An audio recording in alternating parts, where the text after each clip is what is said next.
Plan de lectura día 6, mes 11.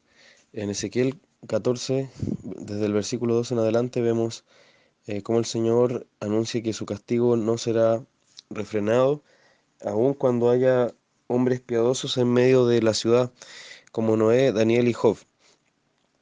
Vemos que a pesar de que estos hombres estuvieran ante los distintos castigos que el Señor envía, como la espada, el hambre, las fieras y la pestilencia, el Señor solo libraría sus propias vidas y ni aun sus propios hijos salvaría, ni aun los hijos de estos hombres piadosos. Entonces, ahora el Señor dice que cuánto más, si estos cuatro juicios de la espada, el hambre, la fiera y la pestilencia vienen juntos, cuánto más entonces no tendrá compasión de esta ciudad. Él se ha determinado destruirla, pero también se ha determinado guardar un remanente que Él traerá de nuevo y Él restaurará. Así que vemos nuevamente ahí el contraste de juicio y restauración. Luego vemos también cómo se describe a Jerusalén como una vid. La vid para materia de construcción es totalmente inútil y más aún si está quemada. Así también Jerusalén, ya cuando sea destruida y quemada, será totalmente inútil para hacer algo con ella, porque el Señor ha puesto su rostro contra esta ciudad, por cuanto esta ciudad se rebeló contra Él. Esta es una razón más para tomar también en serio al Señor y no jugar con su palabra ni con la santidad. Y luego tenemos una de las imágenes más claras de la Escritura, en donde se presenta al pueblo de Dios como la esposa del Señor. Y vemos que se describe a este pueblo de Dios desde su nacimiento. Específicamente está hablando de Jerusalén, que nació siendo una ciudad pagana.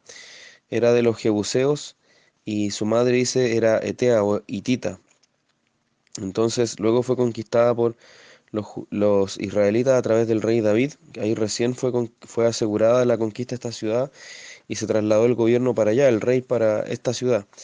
Y el Señor entonces, a través de esta metáfora del bebé que es encontrado en sus sangres abandonado y es vivificado por el Señor, así también describe cómo esta ciudad, a pesar de su origen pagano y humilde también, siendo una ciudad pequeña, fue limpiada por el Señor, fue hermoseada por el Señor hasta que creció y se hizo entonces grande. Ahora, luego de que el Señor entonces la embelleció y le dio prosperidad, esta ciudad confió en sí misma y usó todas las bendiciones que el Señor le dio para idolatrar contra Él. Y eso es realmente una de las cosas más terribles de la idolatría, que siempre quien comete idolatría está usando cosas que el Señor le da, de partida la vida, pero también todos los recursos y todas las bendiciones que el Señor provee son usadas para adorar dioses falsos, para insultar al Señor y provocar la ira. Y cuánto más si hablamos acá del pueblo de Dios que se desvía. Por tanto, el Señor la describe a este pueblo suyo como mujer adúltera y como ramera. Incluso ha sido peor que ramera porque por último dice la ramera acepta paga, pero acá Jerusalén era la que daba incluso la paga para fornicar con sus amantes, es decir, para idolatrar y también para confiar en naciones para salvación de ellas, cuando en realidad debía confiar en el Señor. Y por eso el Señor entonces iba a derramar su ira hasta cansarse sobre esta ciudad. Y eso nos debe enseñar de la lealtad que debemos al Señor y de la necesidad entonces de adorarlo solo a Él y cuidarnos de la idolatría. Luego, en el capítulo 27, de Proverbios digo, desde el versículo 4 al 6, nos habla de lo terrible que es la envidia, porque incluso la ira y el furor palidecen, según lo que vemos acá, ante la fortaleza de la envidia, el poder destructor de la envidia. Por otra parte, mejor reprensión manifiesta que amor oculto.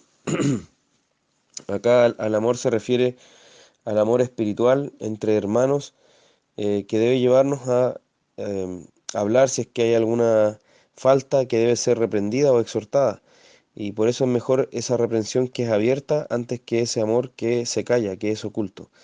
Y además las heridas del que ama son fieles porque el que ama exhorta o reprende y en ese sentido, entre comillas, causa heridas para bien de la otra persona. Pero hay veces en que los que aborrecen encubren ese odio a través de acciones que aparentan cariño, como los besos o como los saludos afectuosos. En este caso lo vemos ya de forma paradigmática en Judas, quien saludó con un beso al Señor el día que lo iba a traicionar. Por tanto, no nos dejemos llevar por las apariencias. Ese también es un llamado claro en este texto. Y por último, tenemos Hebreos capítulo 7, que nos habla de la excelencia de Jesús como sumo sacerdote. Jesús, en este sentido, se demuestra cómo es mejor y es superior al sacerdocio del antiguo pacto. Y esto es algo que debemos tener muy en cuenta, ya que está elaborando acá un argumento y constantemente vemos que lo está haciendo, está elaborando el argumento de por qué el nuevo pacto es mejor.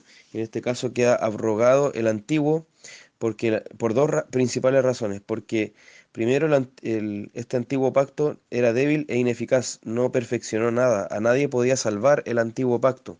Solo nos servía para mostrarnos nuestra condenación, pero a nadie podía salvar.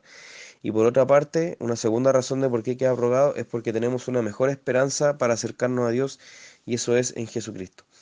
Y por eso Jesús es fiador de un mejor pacto, es garante de un mejor pacto, es en quien descansan las promesas de ese mejor pacto, quien nos garantiza que ellas se cumplirán. Primero porque el Señor lo interpuso mediante juramento como sumo sacerdote. Esa es la primera razón de por qué es superior. Por otra parte, Él es eterno, permanece para siempre, a diferencia de los sumos sacerdotes humanos, que son simplemente humanos. Por tanto, su sacerdocio es inmutable. Y esa es una segunda razón, y por eso Él puede salvar para siempre a los que se acercan a Dios por medio de Él. Él puede interceder siempre por nosotros, y eso entonces nos muestra que su sacerdocio es más excelente.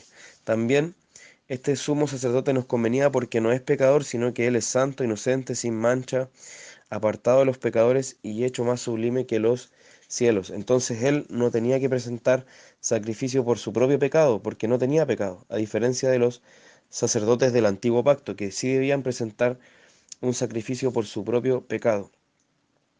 Y eso los hacía tener que presentar muchos sacrificios continuamente y nunca podían terminar de hacerlo. En cambio, Jesús se presentó una vez para siempre y se ofreció a sí mismo. Y los sacerdotes del antiguo pacto entonces también eran débiles, pero el Hijo de Dios, Jesucristo, fue hecho perfecto para siempre. Por tanto, veamos la gloria de este sumo sacerdote que es Jesús, y veamos cómo Él es superior, y tenemos entonces un mejor pacto, un mejor fiador, mejores promesas por las cuales acercarnos al Señor. Que el Señor los bendiga.